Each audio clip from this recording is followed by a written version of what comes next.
본문에 등장하는 38년 된 병자의 모습을 보면 이 사람의 환경이나 그 상황이 그의 삶이 어떤 모습으로 그 삶을 지배하고 있었는지, 그리고 어떻게 보면 환경이나 상황을 넘어서지 못하는 그 두려움이 어디에서 오는지 우리가 성경을 보면 알 수 있습니다.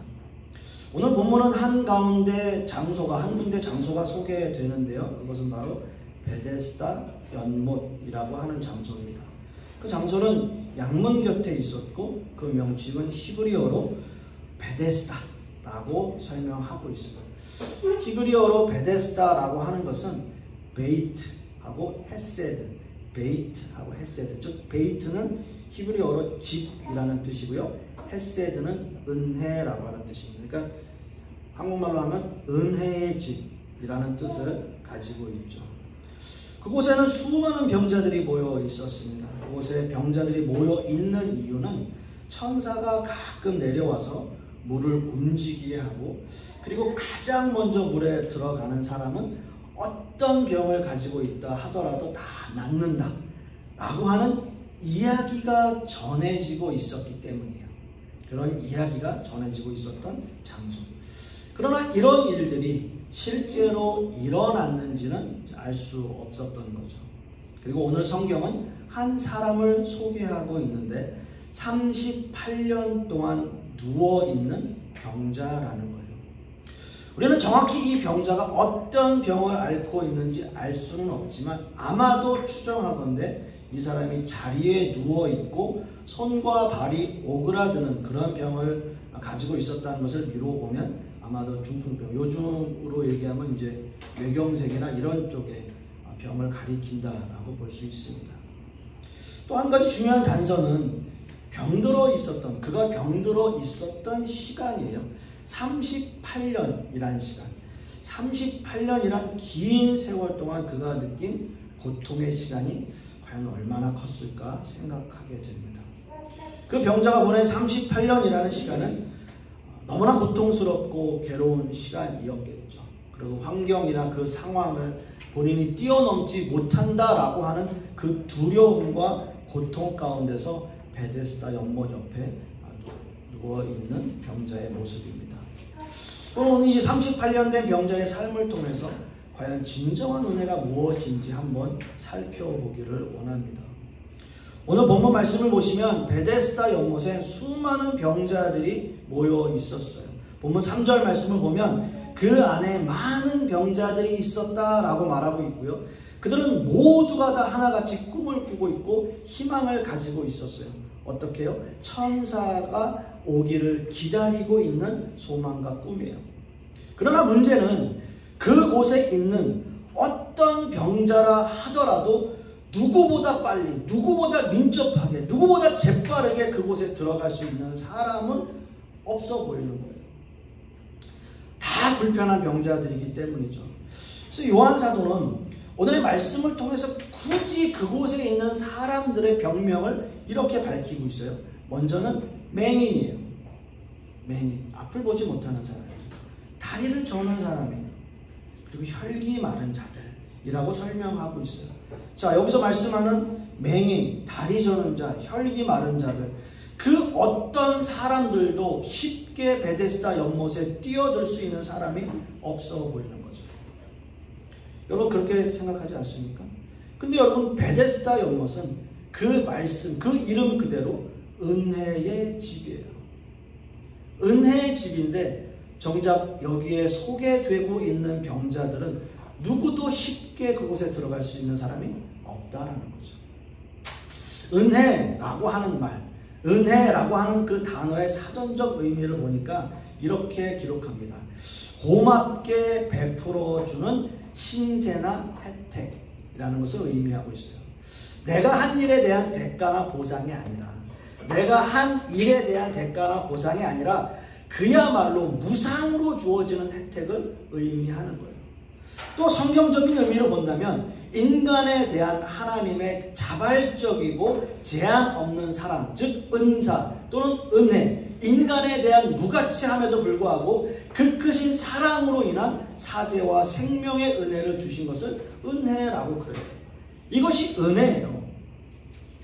그렇다면 오늘 본문의 말씀으로 다시 돌아와서 베데스다 연못의 의미를 다시 한번 우리가 생각해 볼 필요가 있겠습니다. 베데스다, 즉 은혜의 집이라는 뜻이에요. 누구에게라도 고맙게 무상으로 베풀어주는 은혜와 혜택이 있는 집, 또는 우리가 이것을 성경적으로 이야기한다면 하나님의 자발적이고 사랑의 은사가 있는 집, 이것이 베데스다라고 하는 거예요. 이것이 베데스다라고 하는 이름의 의미여야 하는데 정작 이 은혜의 집에 들어갈 수 있는 사람이 없어요.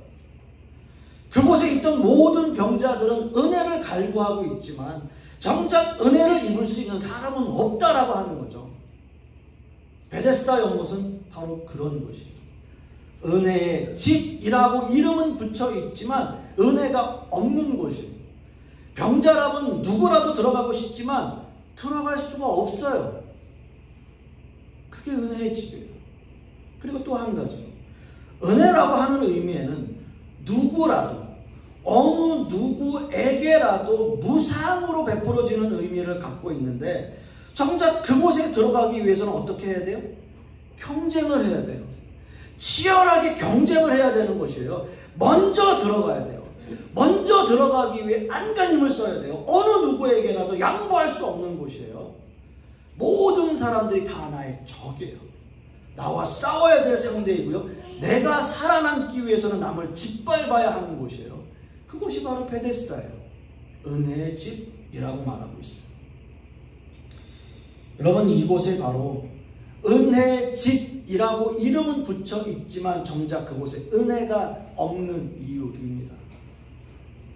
그렇습니다, 여러분. 수없이 많은 병자들이 은혜의 집이라고 생각하고 있는 그곳, 그래서 경쟁적으로 너도 나도 들어가고 싶은 그곳, 이름은 베데스다, 은혜의 집이지만 정작 은혜가 없는 곳이라는 거죠. 사랑하는 성도 여러분, 그렇다면 은혜의 집에 은혜가 없다면 그럼 도대체 은혜는 어디에 있는 걸까요? 수없이 많은 병자들이 은혜를 갈구하며 은혜에 목말라 하며 그곳에서 일평생을 누워 있는데, 일평생을 바치고 있는데 정작 은혜가 없다면 도대체 그 사람들은 어디에서 은혜를 얻어야 할까요? 여러분 한번 생각해 보세요. 정상적인 사람들은 베데스다 연못에 들어가야 할 이유가 없잖아요. 말하자면, 다시 거꾸로 말하면 은혜를 갈구할 필요가 없다는 거예요.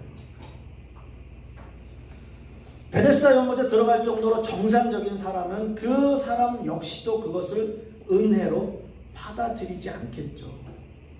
그렇잖아요. 정상적인 사람들은 그곳에 들어갈 필요가 없으니까 은혜의 집이라고 말은 하고 있지만 나는 상관없는 일인데 나에게는 크게 은혜가 되지 않아, 이렇게 생각하는 거죠.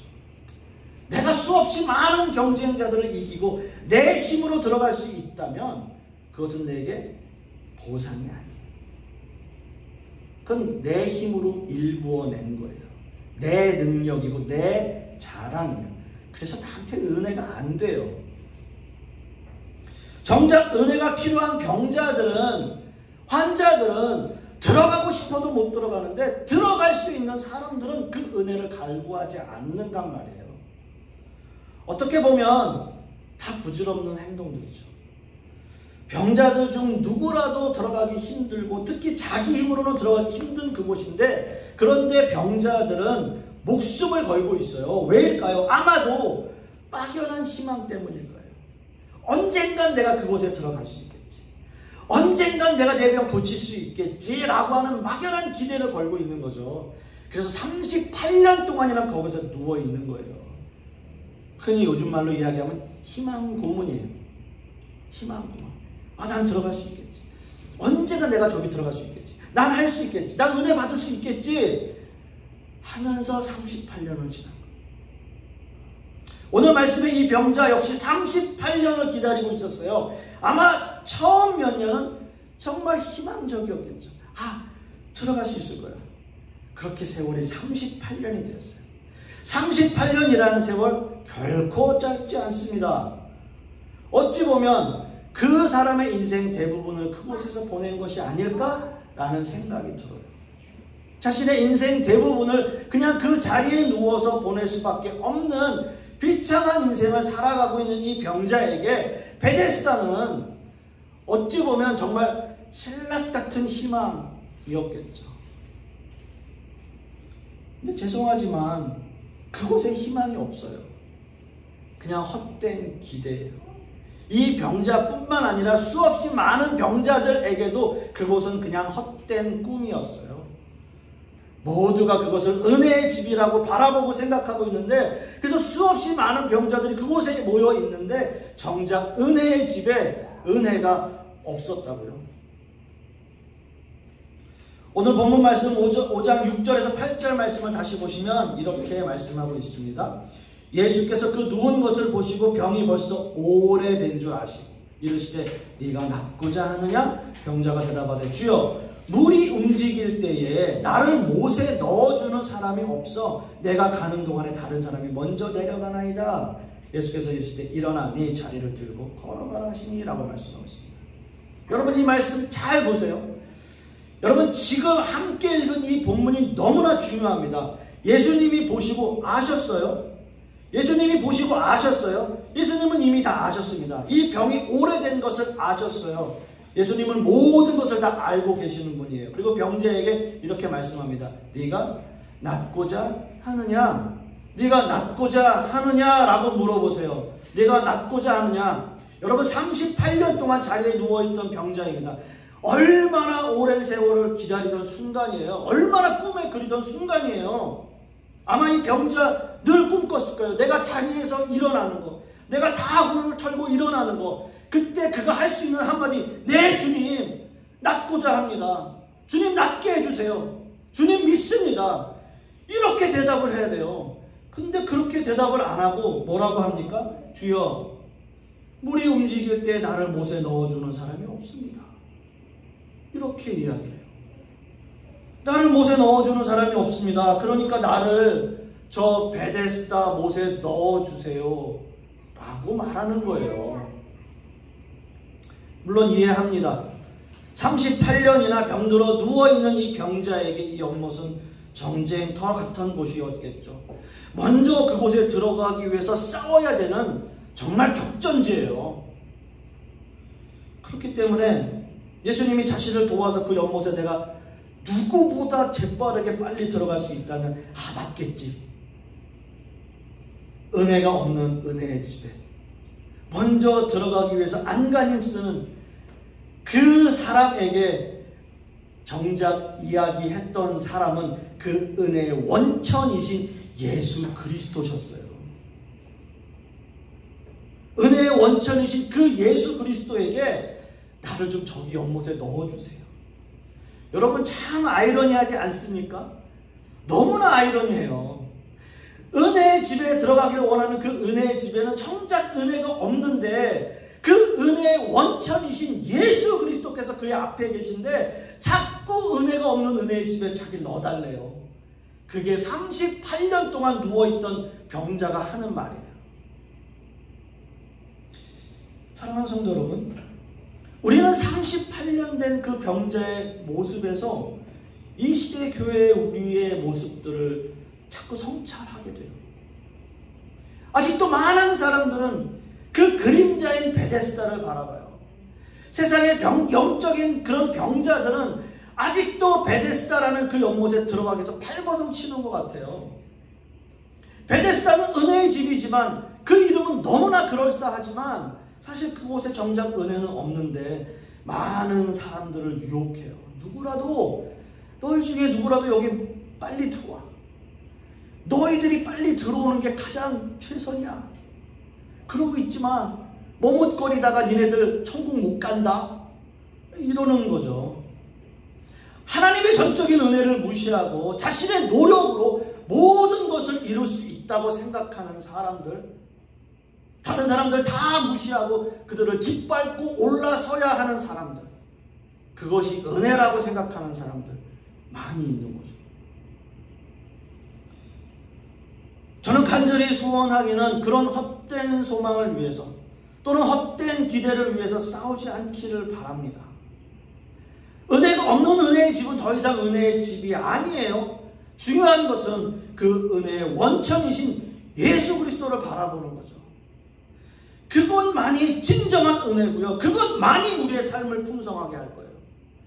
진정으로 주님을 만나고요. 진정으로 은혜를 사모하고 그것만이 우리의 헛된 기대, 헛된 소망, 헛된 희망을 벗어나는 유일한 길이죠.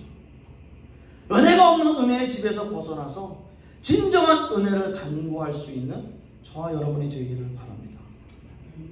예수님은 이 병자를 향해서 다른 말씀하지 않으셨어요. 다른 말씀하지 않으셨어요. 내가 너 어떻게 도와줄까? 내가 너 어떻게 하면 도움이 되겠니? 야, 너를 빨리 안고 내가 저 연못에 빨리 데려다 주면 되겠니? 나 달리기 잘해. 아니요. 예수님은 이미 그 병자 아셨잖아요. 아까 함께 우리 말씀 읽었잖아요. 다 아셨잖아요. 다 아셨어요. 모든 것을 다 아셨기 때문에 그냥 한마디 하시는 거예요. 네 자리를 들고 걸어가. 네 자리를 들고 걸어가. 여러분 그 한마디 하셨어요. 38년이나 자리에 누워있던 사람에게 내 자리 들고 걸어가라. 여러분 그것보다 더 큰 은혜가 어디 있습니까? 38년이나 자리에 누워있던 사람이 자기 자리 들고 걸어가는 거, 그게 은혜가 아니면 무엇이겠습니까? 여러분 주님은 그런 분이에요. 이미 모든 것을 다 아시는 분이기 때문에 다른 방법 필요하지 않습니다. 우리 어떤 노력도 필요하지 않습니다. 그냥 그 자리 들고 걸어가는 순종만이 필요했던 거예요. 그 순종. 지금까지 내가 꿈꿔왔던 모습, 38년 동안 수천 번 수만 번 상상했던 거, 그냥 내가 내 자리 들고 걸어갈 수 있는 이 자리에서 내가 벗어나는 거, 그게 은혜죠. 그 은혜가 저와 여러분에게도 있기를 소망합니다. 우리의 구원에는 그 어떤 노력도 방법도 동원되지 않아요. 그건 오로지 은혜예요. 그 은혜의 원천이신 예수 그리스도를 바라보는 것, 그것이 진정한 은혜입니다. 우리는 영적인 소경으로 주님을 만날 수도 있고요. 영적인 절뚝발이일 수도 있고요. 영적인 혈기 마른 자로 누워있는 모습일 수도 있어요. 우리가 주님을 만났을 때 주님께서 우리에게 하시는 말씀이에요. 내 자리를 들고 걸어가라는 그 은혜의 말씀. 그 말씀을 붙잡고 나아가는 저와 여러분, 그 은혜의 원천이신 예수 그리스도만을 바라보는 저와 여러분들이 되실 수 있기를 간절히 소망하겠습니다. 기도하겠습니다. 아버지 하나님, 우리는 세상 가운데서 참 치열하게 살아가고 있고 또 살아왔고 살아갈 수밖에 없습니다. 그러한 상황들 속에서 우리가 헛된 소망과 헛된 기대를 걸고 또 영적인 소경으로 영적인 절뚝발이로 영적인 혈기 마른 자로 살아가고 있지는 않은지요. 간절히 소망하기는 우리가 예수 그리스도를 만나 그 은혜의 원천이신 예수 그리스도를 바라보고 주님께서 우리에게 말씀하시는 내 자리를 들고 걸어가라는 그 말씀 한마디, 그 한마디를 붙잡고 살아가기를 소망합니다. 내 노력과 내 어떤 자랑과 내 힘이 아니라 하나님께서 우리에게 주시는 그 은혜와 하나님께서 우리에게 주시는 그 능력을 가지고 바라보며 주님을 향해 나아가고, 그래서 우리의 자리를 들고 걸어가는 그러한 우리의 모습이 될 수 있도록 역사하여 주시옵소서. 이번 한 주간도 그렇게 살아가기를 또 소망하고 그런 말씀을 붙잡고 나아가기를 소망합니다. 이 모든 말씀 우리 주 예수 그리스도의 이름으로 기도하고, 이제는 우리 주 예수 그리스도의 은혜와 아버지 하나님의 극진하신 사랑과 성령님의 내주 교통하심이 오늘 말씀을 통해서 영적인 소경이나 영적인 절뚝발이 영적인 혈기 많은 자에서 벗어난 하나님의 은혜를 사모하고 또 은혜 가운데로 나아가기를 소망하는 하나님의 백성들 머리 위에, 그 자녀들 위에, 또 그 사업과 직장 위에, 그리고 풍요로운 교회 위에 이제부터 영원토록 함께 있을지어다. 아멘.